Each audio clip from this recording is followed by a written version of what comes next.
Le graphite est une technique ancienne de décoration qui a été popularisée sur les façades à l'époque de la Renaissance en Italie. Elle a ensuite été redécouverte à la fin du XIXe siècle par les artistes adeptes de l'Art nouveau. C'est ainsi qu'il existe aujourd'hui un grand nombre de graffites sur les façades bruxelloises, qui datent de la période de l'âge d'or de l'Art nouveau, c'est-à-dire du début du XXe siècle jusqu'à la Première Guerre mondiale.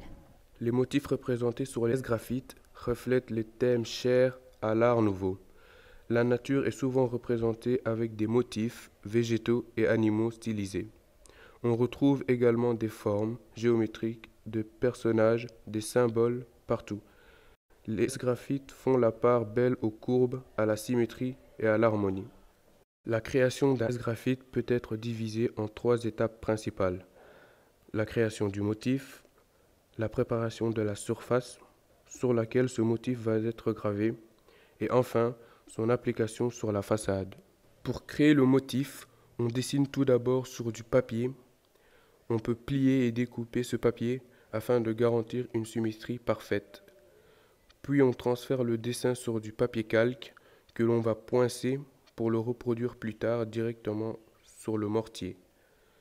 Ce morceau de papier calque, perforé ainsi, obtenu est plus communément appelé poncif. La technique du graphite repose sur une succession de couches de mortier appliquées à même la façade. La première couche est destinée à aplanir la surface inégale du mur, le plus souvent en briques. Ensuite, on ajoute une couche de mortier noir qui servira à tracer les contours du dessin. Et enfin, la dernière couche de couleur naturelle vient cacher complètement le mortier noir. La surface est alors prête à être gravée. Pour transférer le motif sur le mortier, on applique le poncif sur la surface.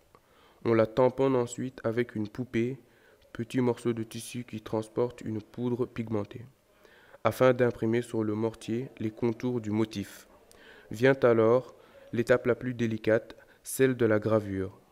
À l'aide d'un outil pointu et incisif, on creuse le dessin dans le mortier, jusqu'à faire apparaître la couche inférieure noire.